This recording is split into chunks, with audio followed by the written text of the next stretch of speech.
The Endurance Asia podcast. And always tell a truthful story if they ever ask. Stop the complaining cause things ain't that bad. Denning Lowe, welcome on to the Endurance Asia podcast. How you doing? I'm all right, thank you. You're right. We are, gosh, it was last weekend. Mm-hmm. You ran in Hong Kong, Nine Dragons, ATM final, and you put in an incredible performance for a podium win, representing Singapore, representing Thank Falcons. Thank you. How do you feel a week later? It's not quite a week, but okay, a bit sore. I think I haven't been so sore in my life post-race.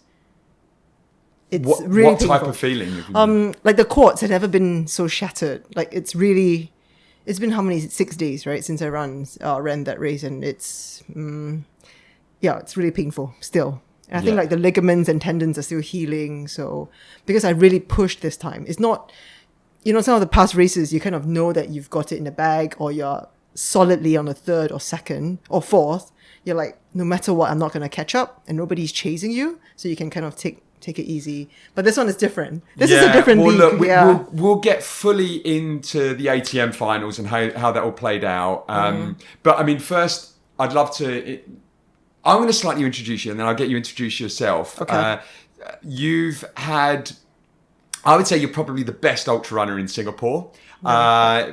A female ultra runner, but arguably the best ultra runner also, as in Singaporean ultra runner. You've won 8 of your last 10 races, and I think kind of like 12 or 13 of the 15 or so that you've done, like as you look at UTMB, which is an incredible record. And obviously we just had the ATM finals as well, but give us your backstory, Denny. How long have you been trail running, ultra running for, and how did you get to kind of then be a podium on ATM final? Okay, to be fair, I wasn't even keeping count with the number of wins I did, so I was surprised about that. So I started running. Only proper after my third child was born in 2017, and in those days you just want to lose pregnancy fab, and and because I can only pick up my children by 5 p.m. from their creche, so I need to get some run in after work. So I've got that window of like 3 to 5 p.m. And, in Singapore, it's really hot. I don't like the sun. As everybody would know, I don't like running in the sun. So I would go into the trails at MacRitchie. But in those days, I would literally just go in and out, maybe 2 kilometers at most, or 3. So just to keep myself in the shade, and I can't do more than 3. So it was kind of a number of years of doing that before I did something longer. What was the first longer thing you did? What was the first thing that got you into it? So, it was during COVID, and then I got, I have a friend called Sarah Kenworth. I have to shout out to her, Sarah. Yes, This is to you, Sarah. I told you the story about how Sarah and I and a few other girls were running at MacRitchie, and we ran by Rifle Range Road, and then we ran by this and I didn't know who you were. None of us know who you are. But Sarah was saying, "Oh, do you know who that is?" We're like, "No." Like, "Who's that?" And I said, "Oh, that's Scott Pugh." I'm like, "Who's Scott Pugh?" I said, "Oh, he's the podcast of Endurance Asia." And I'm like, "Podcast of what?" And like, "Trail running." And I'm like, I was actually rolling my eyes, and I was like, not in front of Sarah, but I was like, "Oh my gosh, what's this?" Well, anyway, here I am. So shout out to Sarah. I know, it's been so many years. She's a great runner as well. She's moved back to the UK. That's right. Yeah. So she's the one who got me into like trail running.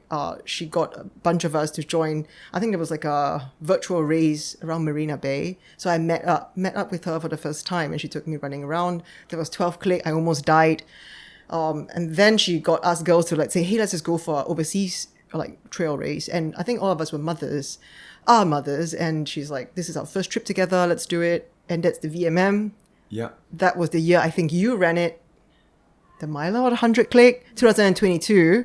Yeah, but we girls, all of us did the 42, and that was my first marathon, first trail race, first everything. Is that right? Yeah, it is, and that was my first race, and then I won it, which is not a very good thing. I mean, it's great. I think it's special because it's my first race, and then I got first, so that was pretty cool. But I think, in a way, that's not very good because it got into my head that I don't think it's a good thing. I think it's better to work harder. From a podium third or something to a first, right? Not just the first trail race. Talk to me about that. Why was it not great to win straight out the gates? What was your mentality around running from having that such great success early? No, I mean, it was a complete surprise. I didn't expect anything. I didn't even expect a podium. Yeah. But apparently some of my other girlfriends expected me to. But I was like, I think they never did put the pressure on me. It was like my first race ever, you know? So, first time being on such steep slopes and so on. I did hike a little bit in the Lake District the year before and kind of familiar with some mountains, but I'm still very new to it compared to my twin sister, who is much better at it. So, Well, actually, so that's a good thing to point out as well, because you do come from very good stock and genes in terms. I am not Jeff Campbell with 78, VO2 max. But you have your twin sister has actually who's based in Hong Kong has been really competitive on the ultra running scene when she used to run. She's kind of like retired from ultra running now. She is retired. We should bring her. You can back try, from Scott, retirement. but yeah. I don't think she will. Yeah. But yeah, so I mean, you've never run. Have you ever run a race at the same time or? No, never. Okay. Yeah, I think the only race I did when I was 22 years old, I did an army half marathon in Singapore. My friend just dragged me along. Yeah. It's a shameful slow, and this is just I never really run. Yeah. I did run recreationally, but it's literally 3 to 5 kilometer type. Yeah. 5 is considered long. What do you think it is that makes you a strong ultra runner? I don't think I'm strong. I'm still. Well, you're obviously strong. You're so humble. My gosh. This is the time to reduce your humbleness. No, it's not humbleness, because I don't know. I enjoy the running process so much that I really don't feel that. Do you know what? That might be it though, Denning. Yeah. Because I think enjoyment is a huge part of it. If you actually have that love for it, it makes it easy, and it doesn't feel like it's not always a slog. It's only occasionally, sometimes when it's a bit tiring, I'm like, I have to still just go out and do a 10 click, just go do it. Yeah. And sometimes it's a bit tiring, but otherwise I enjoy it so much that. Yeah. I just, you tell me to do well for a race. How do you do well? I'm just going to run my best to my ability, right? No matter what, if someone's better than me, someone's going to be better than me. I can't do anything about it. So, yeah. Well, it's International Women's Day this weekend, and you're one of the most inspiring ladies of our running club. You got the you actually got 2 awards, a joint award this past a holiday party for best trail ultra runner of the year and best ultra performance of the year for the Mountain Goat, which you oh, I did. I don't even. Yeah, do you not remember? That was a combined aword. Oh, okay. Frank won the other one That's for right. ultra runner for Tour. I think was it Tour de Jean that he did? So, that's right. But I think one of the things that's so impressive is, as you mentioned, you've got 3 kids, and you're also a teacher, lecturer at a university as well, at a school university. At a school. Yeah, and then also a really competitive ultra runner. I am not competitive. I mean, okay, you literally are. Yeah. So, and that's I think that's so inspiring. I mean, I'm also a father of 3 kids, and I've got a crazy busy job. But it's just, as you know, it's just kind of different for women to be able to juggle that passion, the tripod, as I talk about, your passion, your work, and your family. There always needs to be, for women, rightly or wrongly, an over-index on the family side. So, yeah, I'd love to hear from you, and for all the women listening, how you managed to do that and become such a great mother and be able to do all this at the same time. Yeah. I think the key here is that I took a long time to get to where I am. This is 2026. I started when my last child was born in 2017. And in between, I did kind of jog, but not much. I had really difficult pregnancies. I was nauseous. I was throwing up. I was big, and, my babies were all big. So I couldn't run. And I think that was my regret. I think if I could start earlier, I would have done it much earlier and kind of pushed through everything. But I didn't. I was totally not really exercising much. I did some rock climbing. But ever since my last child was born, I did run consistently, and I'm talking about 2 to 3 click runs. Not long, right? But then, and I think, I don't even know what my weekly mileage was. We didn't have Strava then. So maybe it went up from 10 kilometers a week to 30 at most over 2-3 years. Then when I met Sarah and during COVID, and then it started going up. But it was still a long process. So my first trail race was in 2022. So I started in 2017. It's just 4 years ago. It's crazy. Yeah, I know. So it's about 5 years of running before I got to that level. Yeah. Right. Then even if you look at my time in that first race, I don't think it was good at all. It's just maybe it was. There were a lot of contestants running the 42 kilometers, but they're mostly Vietnamese. Not that many. It's not very competitive. So, then I continued running. I think it's just a sheer volume, a sheer amount of it, and just kept at it. It's not an overnight thing. It's not like over 2 years or 3 years. It's over many years. Yeah. So the volume's The kind of like volume. built up over Built time. up, yeah. But how, I'm interested in how you've kind of like feel to how you juggle. I suppose having other mums, female runners. So I went with VTM recently, the race that you won recently. There's like a group of girls, mums that go to, and having that network around you must be pretty cool, right? It must help reinforce. Yeah, I think it's great. I think it's good for women to get into running, not just the young ones, like if you're 22 years old or something, but after having had children, I think your world, you're like suddenly maybe in a way bereft. Like, what do you do now if your kids don't really need you as much?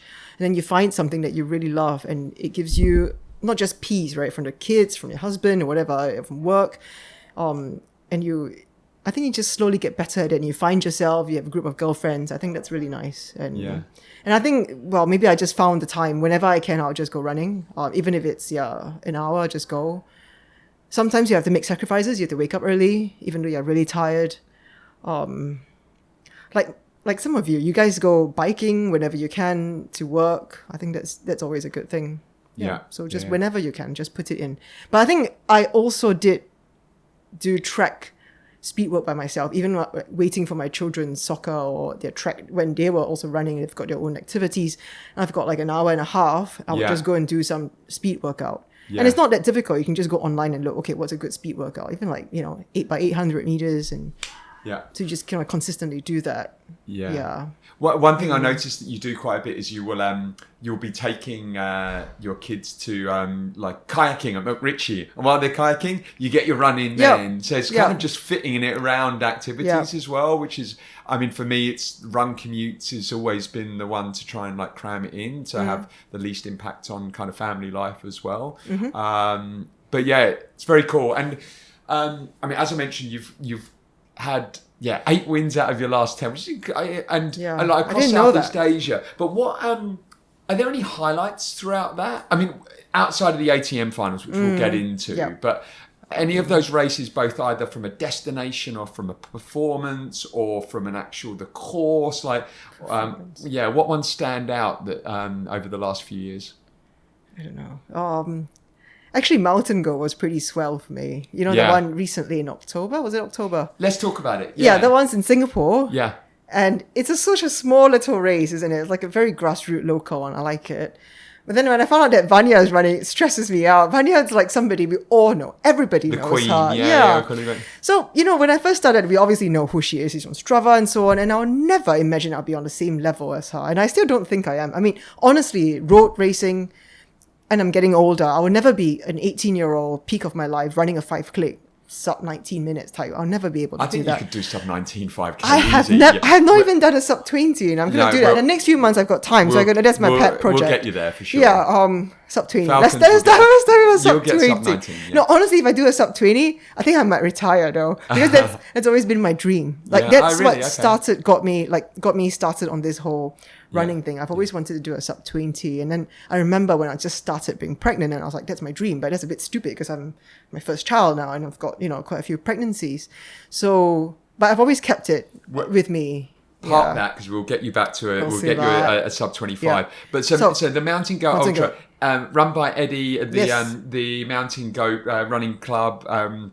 In Singapore, and the format of it, if you just want to like introduce because it was kind of like you get through to a finals of it. Talk through the format. So I think you do like a qualifying round, which is a bit different from the finals route, but similar, isn't it?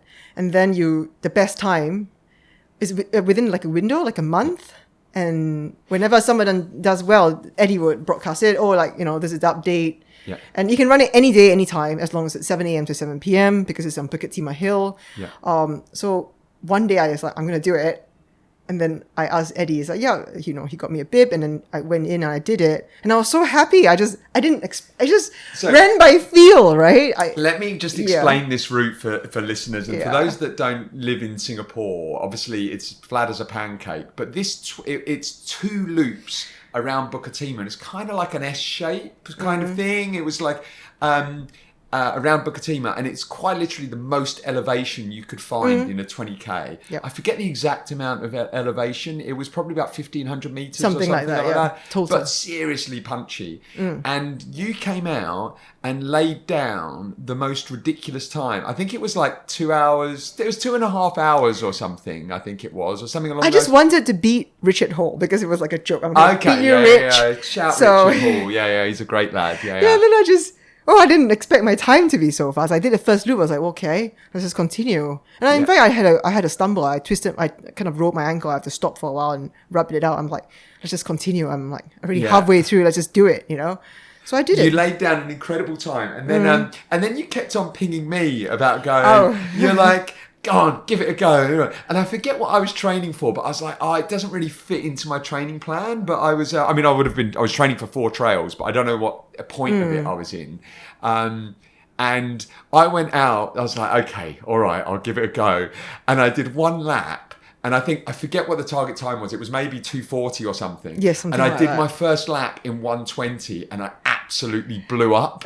And there was no way I could do the second. And I was just like, there's no. And I was like, there's no way I'm going to be able to beat Denny on this one. So I had to DNF my my qualifying. I was like, gosh, that was legit. And I think then. No, I beat Humbeto's time. So then Bert came out, Yeah. and then he came out, and I think he went back to do it again, yeah. And then I think he like blew up or something again. Yeah, but I think he did well. And then he came back and laid down a good time. Of I course, will yeah. say, then I went out one afternoon Yes. and laid down like The best time. like I think Yes. 2:17 or Yeah. something. And it was just one of the, similar to you, it was just one of those, and I had a trial run though. You did yours first without any trial run. So I had a trial run, knew what it was like, and then I came back and I put a cool box at the bottom and just and then just had one of those runs where like I just felt amazing and absolutely crushed it. Yes, you did.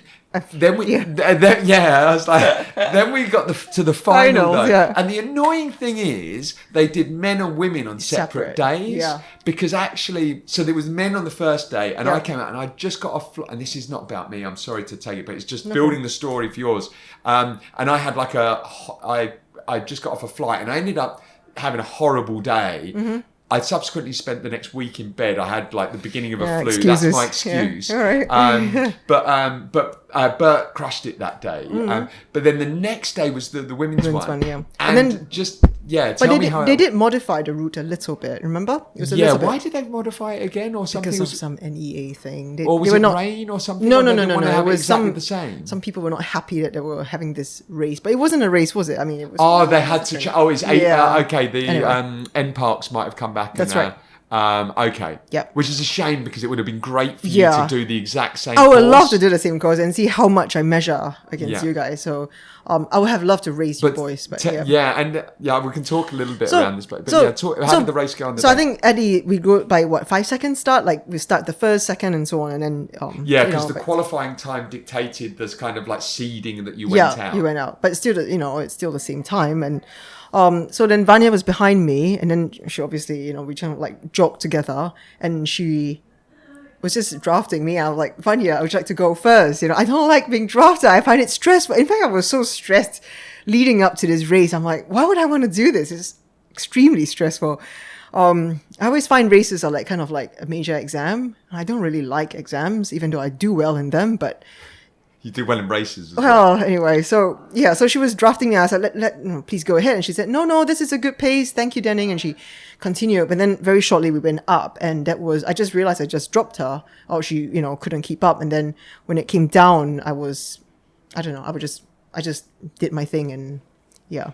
And You I ended won. up absolutely crushing it. Like how much did you? I don't know. 15 minutes. 15 minutes maybe? Yeah, I can't remember. Yeah. But I just still can't believe I just did my thing, isn't it? It just have to trust the process and just run the best I could. If we had been running against that, I think I came 5th or something. I've got the thing here. So yeah, I think it was 5th, and you would have crushed me that day as well. And I think you would have. sick, I think you would have probably podiumed in the men's one as well. It was a really we fantastic. should tell run. Eddie to have one that's like men's and women. I think. Yeah, I don't know if Yeah. we'll be able to do it again, but hopefully so. But next time it should be combined. Mm. Oh no, that's a really good example, and that was actually when like, I've always thought you're an amazing runner, but I actually saw you do that. I was like, actually, wow, you've got some serious talent. And I don't think so, but yeah, all right. I love your modesty is endearing. You love Indo. You've done a lot of races in Indo. Yep. What is it about Indonesia that you love so much?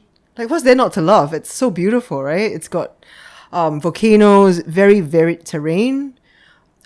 If you compare it to other parts of Southeast Asia, it's not just like tea plantations and oil palms. It's got jungle, it's got savanna, beautiful savanna. Like, I'm talking about green-covered hills that are just gorgeous. Waterfalls. Talk about your background as like a geography. Yeah, I'm a geography teacher, so Yes. I do know about rocks and formations of mountains, and I find that actually quite fun when you're running. Sometimes you just to get yourself away from the pain, you're like studying. I studied the rocks, and I was like, what's this? How is it formed? Why is it here? And why is this village here? And what happens to, it makes me curious about the places I visit.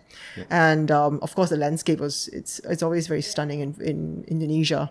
It's very varied, and the volcanoes and the ridges. Yeah, you don't get it anywhere else. And it is a very unique topography around there, isn't it? Yeah. Very, very beautiful. And which one of the races stands out as one that you? I mean, Rinjani, of course, is beautiful, right? I mean, there's a reason why everybody goes there to hike, and why that race is so popular. Yeah. I love that. That was my second time on Rinjani. First time was a hiking trip. Yeah. And I like Mantra a lot. I think everybody knows I love Mantra, which is at off Surabaya on the Arjuno Welirang Ridge. Yeah. The race vibe is really good. I love the organizers, the feel of it. It's really, really lovely, and it's quite you're beautiful. Reigning champion there as well. For 68. Yes, and I like to go and do the 116, but it's one of the most difficult 100 click race. So I don't know what I'm thinking, having my first 100 click. I don't even know what I'm doing. Doing a 100 click. Why am I doing such long distances? It's not very fun sometimes, I feel. Yeah, I think you'll do really well at that distance, and I think it's gonna be fun. It's interesting the older you get, actually, the further distance is kind of better in many ways. But this will be and you're going to be going in July, so this will be your first 100K. It'll be my first 100K. Yeah. So the longest I've done is 80. Okay. Also in Indonesia. But Mantra, I think the elevation's a lot more. So for like a 68 click race, you've got 5,005 elevation gain. Yeah. Then 116 is like 8,000. Okay, so that's punchy. It's much more than a typical race, like an average. Yeah, normally you get like 5,000 to 6,000 as a typical 100K race. Yep, so that's right. So it's more. Yeah, so it's going to be tough. Yeah. Oh well, that's an exciting one in the diary. Before we get into the ATM finals, I'd love to talk a little bit around like being part of a running club, being part of the Falcons, doing track. Like, how do you think that has impacted your running? So to be fair, I was running with XTB for about a year or two. Yep. On Tuesdays, where they do long thresholds, like 5 for 3 kilometers, 4 times 3, sometimes 6 kilometers times 2 along Kallang. So I think that really helped me too, because it's kind of, I'm not sure. Is it threshold? It's not VO2 max for sure. Yeah. But the second time, when you come back, because we do it in and out, we will all just go all out. And there are different pace groups too, to be fair. And the one I'm in, sometimes you just go all out and we'll all be dispersed. But I would come back feeling like it's like a VO2 max. I would like throw up. And, as usual, I always throw up after a hard session. So I think that helped a lot with my stamina. Yeah, and a pretty nice bunch and welcome. Yeah, very down to earth. Trailblazers, they're a great really bunch. Lovely. Although because it starts much, and those days I also did it because my daughter was rock climbing, so we could go home together. I'll pick her up and we'll go home together. But now that she's older, she doesn't need me anymore. And then the Falcons have got a much earlier time at 6:15, which really helps.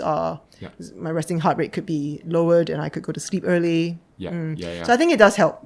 Having a group, sometimes you just like, no way would I do like 6 minutes, right? Yeah. I would want to like just drop out after 3 sets.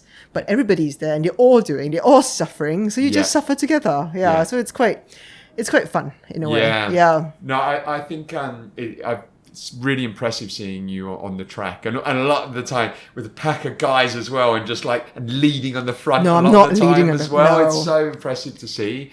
No. What's also impressive to see is when you're doing VO2 max sessions. I always see you like going off into a bush and throwing up. Now I'm I not sure know. whether that's a good thing or not. I know. I know you're pushing it hard. Yes. You've kind of worked out what it might be. It's like when you're not clearing your lactate is making you sick. Yeah, maybe. I think so. I don't know. I Yeah. mean, it's only when it's really hard, particularly I push it too hard. I just feel like I have to. I just feel like retching and I'm going to throw up. And I sometimes do throw up. Yeah. And I feel a bit like, yeah. Yeah. Well, I mean, look, you push hard in your Yeah. sessions. And before we get into the ATM finals, I'd love you to share a little bit about what your training block has been going into it and over the kind of last 3 months. Now, we're both wearing the final t-shirts. I was supposed to be representing Singapore with you at the original final in, what's the name of the place? Mu Tang Chai in Muay Thai Vietnam. Chai. Yeah, which is going to be the destination for the This year. 2026 finals. Yep. But it got it got cancelled and got moved to the Nine Dragons in February. But talk to us about the training block that you did. So once that was cancelled, like you kind of rejigged your schedule. Actually, I think it was good that it was cancelled because I wasn't feeling really good in October for some reason. I think I felt tired or I was feeling sick. I don't think my time was right. You know, sometimes Yeah. you peak at different times of the year or after many years of training. So I think if that had been the finals, I don't think I would have done so well as a podium, like a real podium position.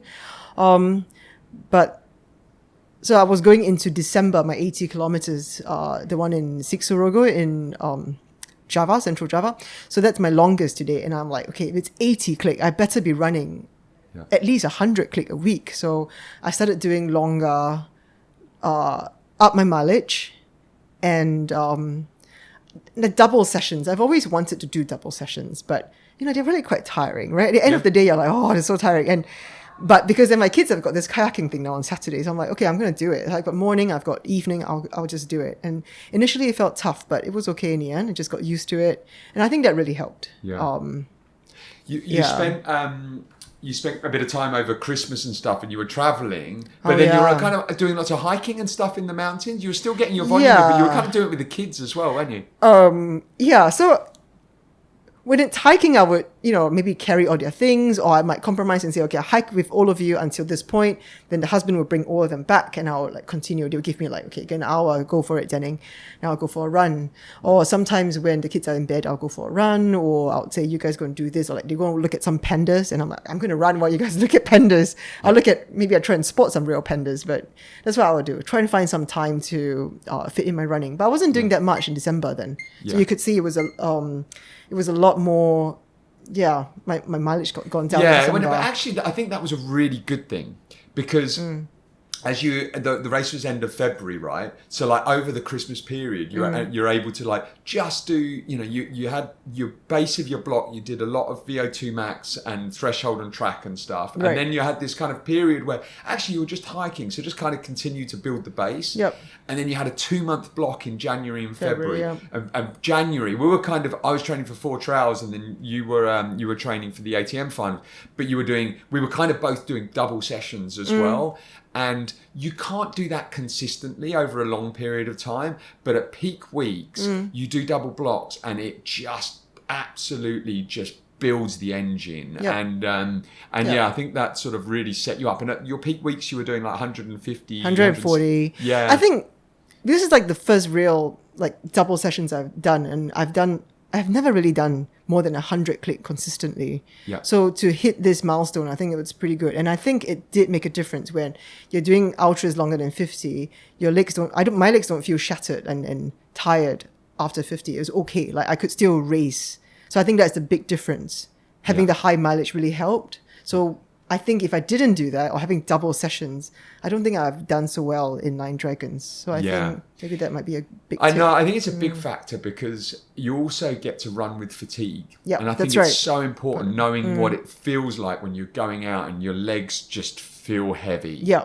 And running through that, because if you're running a 70, 80 plus race, you're gonna get to a point where your legs are Yep. gonna feel heavy, and you need to know how to run through. But also the sugar level. I read that if you do a double session, your afternoon session, you're running on empty. Sometimes it's quite low on your Yeah. your glycogen, so it trains your body to. I mean, I really do fasted runs in the morning most of the time. Yeah. And then I'll only take a fuel about 15 click in for like my long runs, and then the afternoon I'll be sometimes so hungry. You'd see on my Strava I'm like picking flowers off McRitchie, some bushes. I don't think they're I going to don't give you think- much substance. I think there's something. There's still something. I'm so hungry though. Yeah. I think So- another good thing that you did is that you, and I love this when in terms of a block, when you've got an A race that you're working towards, to be able to put B races in B race, the yeah. B races leading up to it, Yeah. but just that so it gets you a couple of things. There's a few things that are really good about it. You can test all of your like race stuff. So like, Yep. what is the nutrition I'm going to need? What's the equipment I'm going to need? What's Yep. like just the whole process of doing a race. It's like you get in the right mindset for it.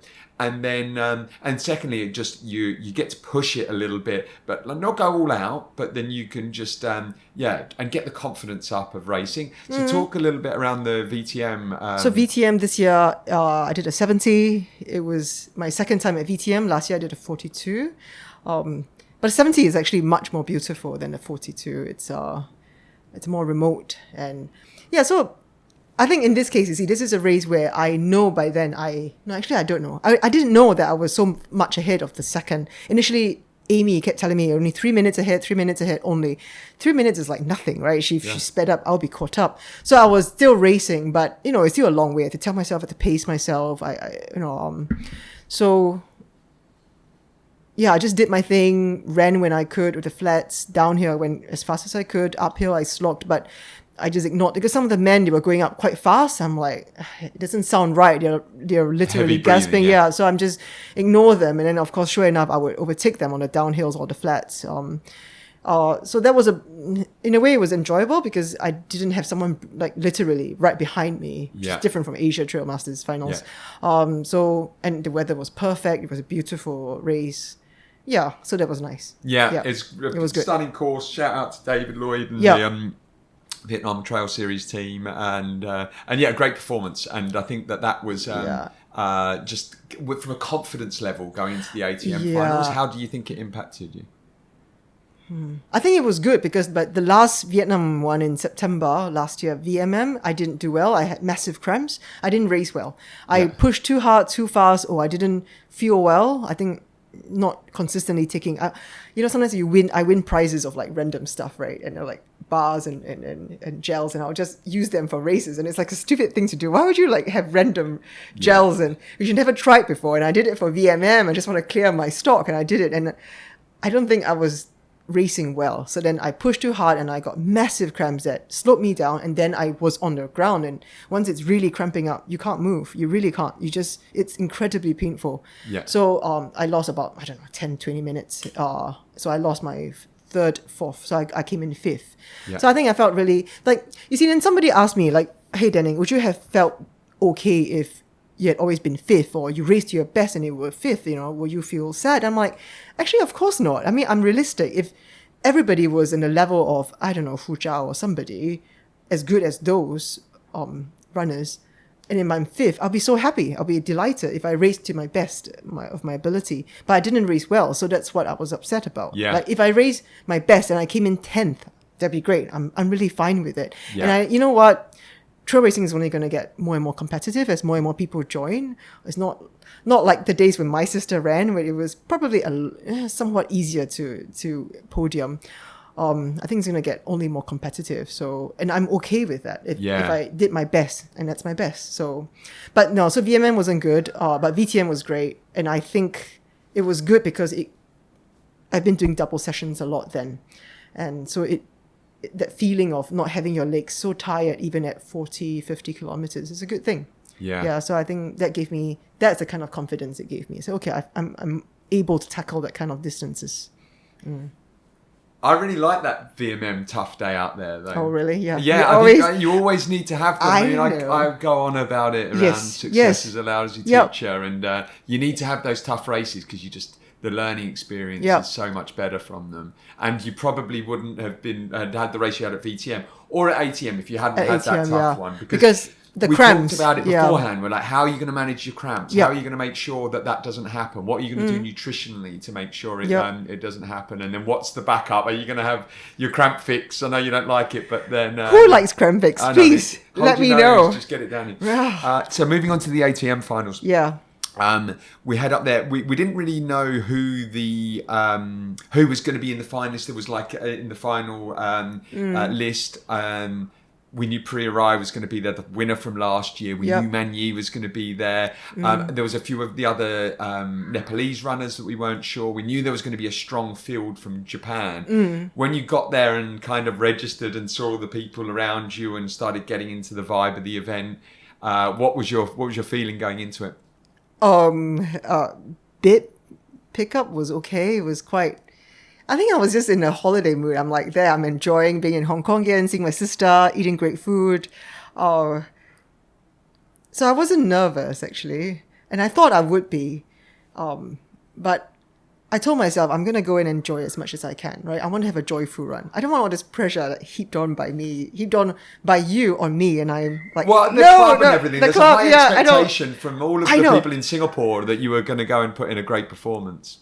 Yeah, I don't like that. But yeah, I know people will expect that. I think that's the problem, isn't it? Like the more you podium, the more you do well. People expect you to do well. But I just, in my mind, how can I do well? I've been enjoying all my runs and training. I've literally been enjoying it so much. I just have to run what I can. And if this is my best, if I'm 10th, I'm 10th or whatever. So at the start line, I thought I would be nervous. And the start line, it was 1 a.m. 1 a.m.? Right? Yeah, which is a crazy start time for It's like okay. a No, finals race. You enjoyed it? I'm used to it because Indonesia races are like midnight. Rinjani is a midnight start. Lots of these Indonesian races start at midnight or 1 a.m. Yeah. So I'm actually really used to it in a way that's good for me. And then I've also withheld caffeine for a week, which was, I think that's more difficult than all the training involved. When did you start bringing it in? What, as in having caffeine On the again? day, yeah. Did you? So at 12:30 a.m. Oh, right before the race. Yeah, right. I Good- did Good work. have. What did I have? Yeah, like a can of coffee. Yeah, I didn't cool. finish it, but some sugar in it. I just drank it. Yeah. That felt so good to have caffeine again. Yeah. So so I wasn't nervous. I was actually excited. I was like, wow, this is so cool. You see everybody who is good, like Jeff, and I met Brienne's Ludovic. Yeah. Priya, of course, was there, and the Japanese Stingray. No, see that's the thing. I didn't see Money. I didn't see Stingray. Okay. I think they were all tucked at the back. But I saw like obviously the Nepalese and so it was quite fun.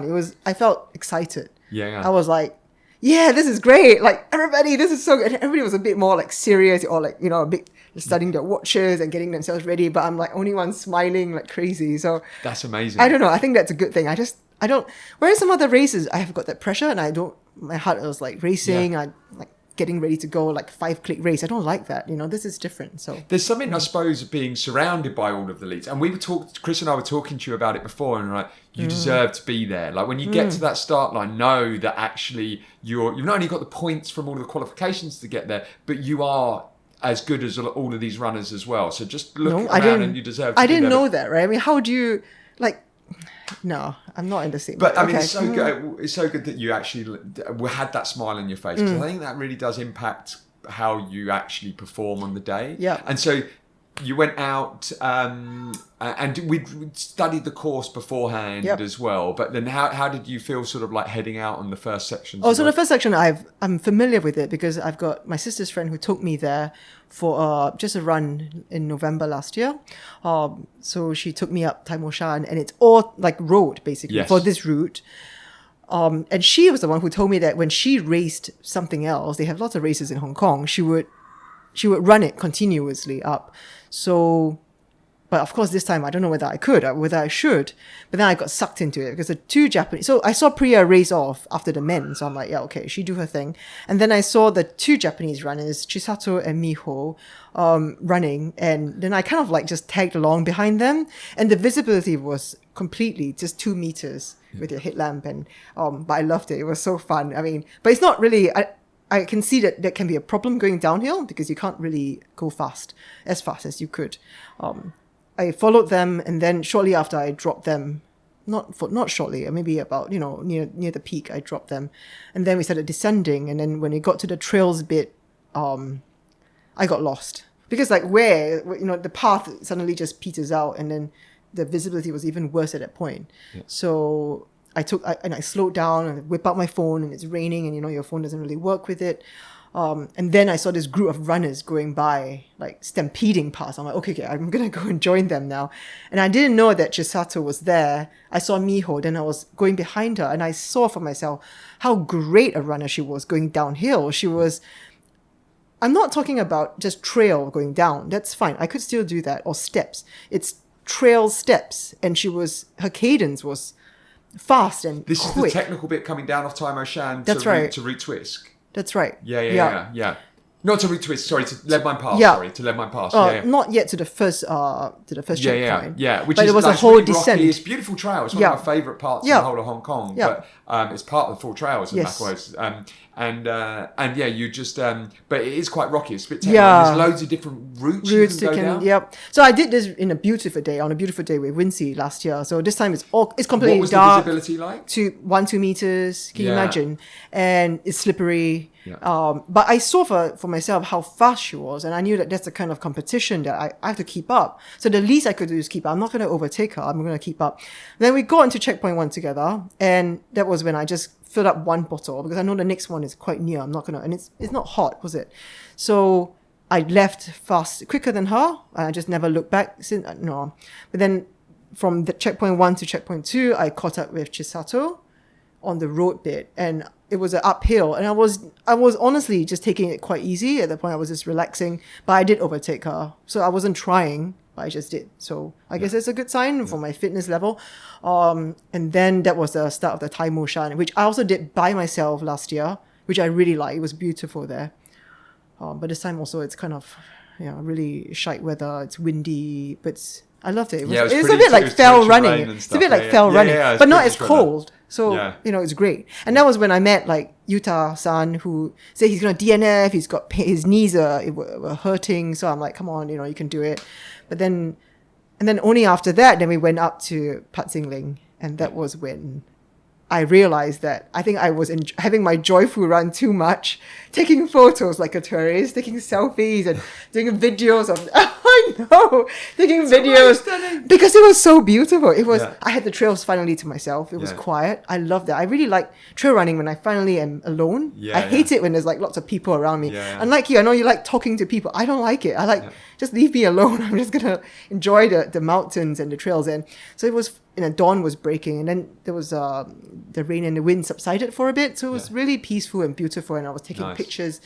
Then I must have slowed down, then the descent started, and this descent I've never done before because it's off towards the beach, and that was when I realized how technical it was, and it surprised me that there's something like that in Hong Kong.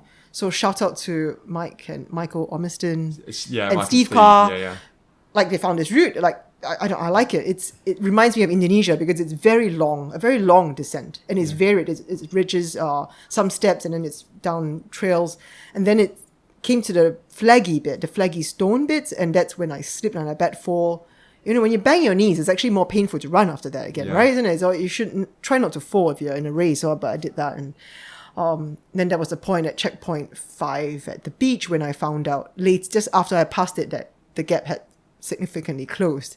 And I got so pissed off at myself, and I got so cross. I'm like, you know what? I'm telling myself, I'm going to run to my best now. I'm going to start. And get close. And this is in terms of Chisato and Miho. Who were just behind me. And at this point, because you were actually not far from Priya as well, but then I think at that climb out there, and look, you were never really racing Priya. I was never going to race Priya. Like Priya is like she's 20 years younger than me. And very one fit. of the true, she's true. Really grew up truly 1 year old, like going up those, the Polly's mountains. So good for her.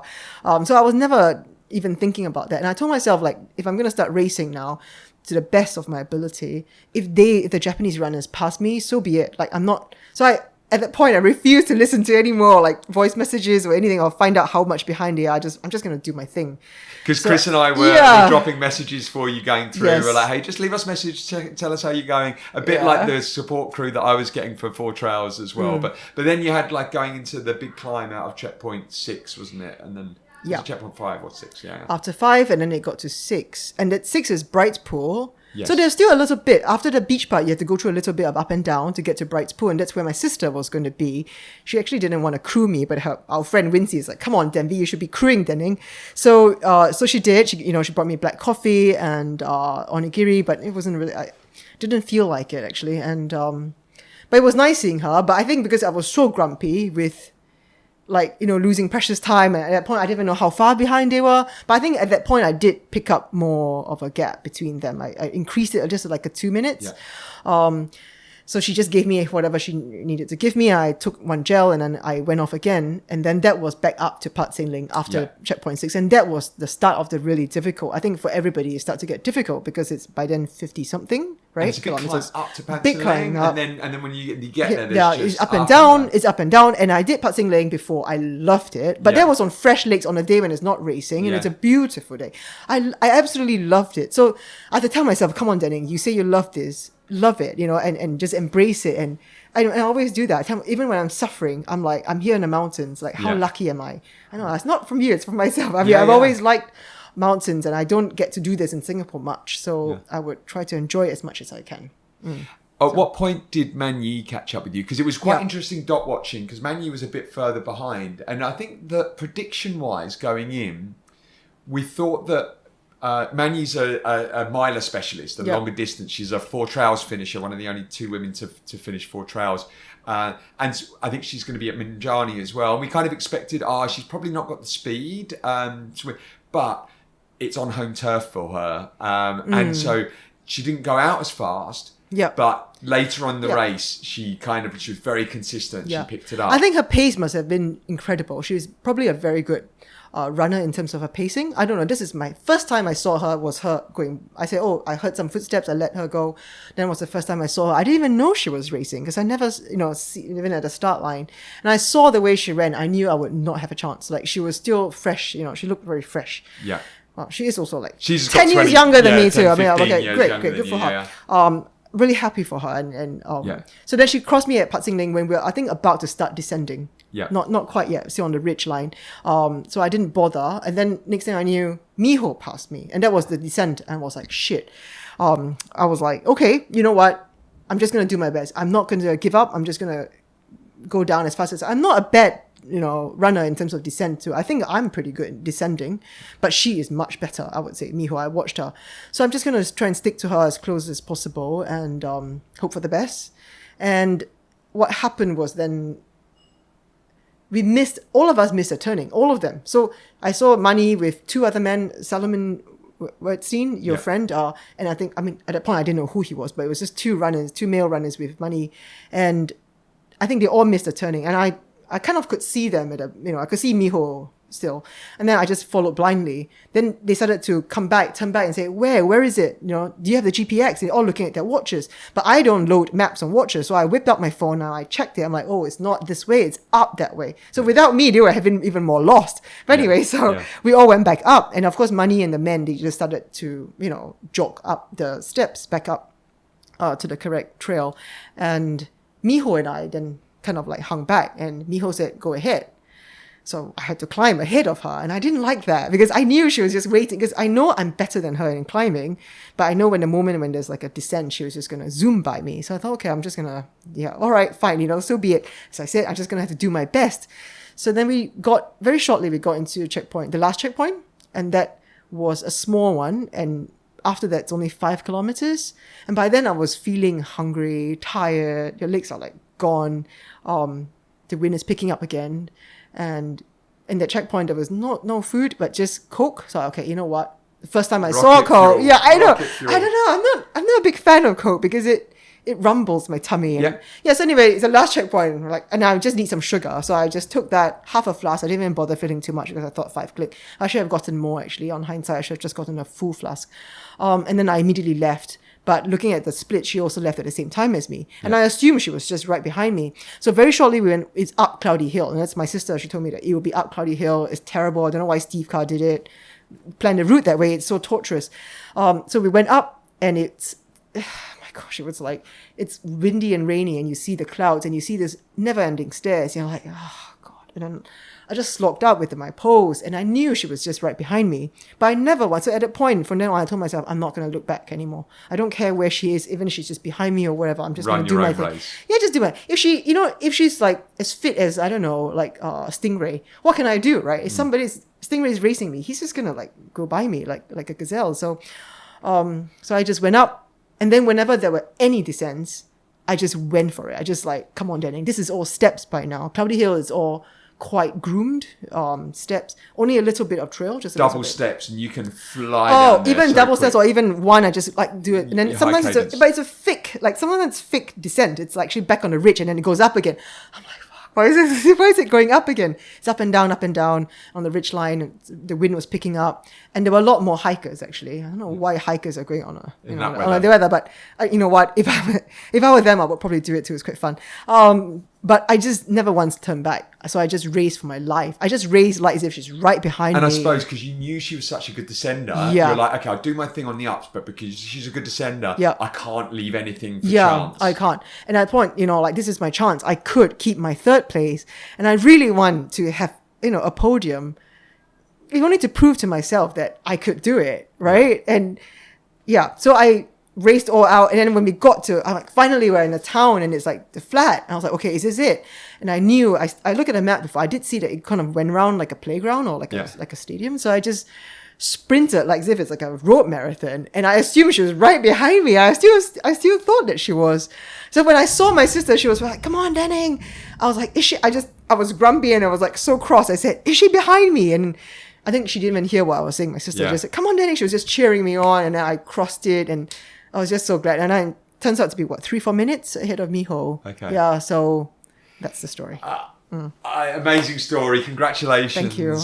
And I love the video of you coming in. You were like, that was so hard fought. You're like, I said I said it's a hard one. It's so hard it's one. Yeah, it's such a hard one race, Yeah. Richard is always asking, and Emily, is it hard one O-N-E or W-O-N? I said W-O-N. It's very hard one. It was not easy. I was messaging with Chris at the time, and I'm like, because we knew you were close with Miho, and I was like, she better not bloody hold hands over the finish line. And like Chris is like, no way. And I knew you would never do that. No, and look, that's not to diminish Veronica and how hard Hong Kong 100 going over the finish line. I think there's something amazing around two mums going but also I love racing, and I knew that you would have been racing down there, and you absolutely put it in, and just incredible performance. What was the feeling after winning? Immediately I'm like, I don't want to race so hard again, like literally, because I think this is the hardest race, not by route. Mantra is much harder in terms of route. So Nine Dragons I think it's a difficult route. It's one of the harder ones I've done, but it's by far not the hardest, right? Not like Rinjani, not Indonesia. But it was hardest because it was so competitive. I've never been pushed so hard where at 40, 50, 60 kilometers I have to race, So that was the hard one. I didn't like it. It was, my legs are utterly shattered, and I still have to push through, like going down the steps 2 at a time, and literally, right? And I thought I ran well, but I'm comparing some of the men, they ran even faster than me. It's incredible. But anyway, so it was, my immediate thoughts were, I'm not going to do this again. I don't want to do something so hard again. I want to race. I don't mind racing. An easy one, but that's why it's an A race, Denning. I know. Because you can't race like that every single quarter even, or there needs to be one or two of those a year when you go, okay, I'm going to come up to like a super competitive field and I'm going to put it all out there. Your body can't do that more than a couple of times a year, and so you need time to kind of recover after it. But yeah, incredible performance. We're like really, really proud of you, the club and the Singapore team, and we're kind of all planning of how we can actually put a really competitive team in Vietnam in October, November, and to pretend, because Japan won as a group in the end, which is really impressive. But they are really strong, though. Very strong. I have to say they are. I mean, great team. Yeah, well done, Japan. I mean, Japan are known as having some incredible ultra runners, and like. It's actually Kitamura that came third. He was actually one of my tips for either winning or the podium. Right. But yeah, fantastic run, Denning. Thank you you for coming and sharing the story. Coming up next, obviously, we've got Samantra is the next big one for you this year. So I've got what is it? Dian Caldera race in June before Mantra. Okay. So that's 80 kilometers, 85 kilometers. Will that clash with UTSG? Are we going to see UTSG? Oh, I will not be around for UTSG. No? I'm traveling and taking the kids. Okay. Traveling in Japan. Okay, yeah. cool. So, but I'm going to be racing Indonesia twice so one's in June and one in July. Okay. Don't know whether that's the best idea. Doing 85 and then 116 fine. 2 weeks later. As long as you're not, it depends. Yeah. As long Yeah, as I you're want to pacing sightsee, differently. so I'm gonna Yeah. take it easy. I think A bit we'll like see. VTM and ATMs, it's kind of like it's Oh. enough of a break in between. Yeah. But, Denny, congratulations. Thank you for coming on and sharing your story. Happy International Women's Day. Thank you for Thank inspiring you. not just the ladies, but the men and beating a lot of the men as well. But yeah, great run. Well done. Congrats. Thank you. The Endurance Asia Podcast. And always tell a truthful story if they ever ask. Stop the complaining, cause things ain't that bad.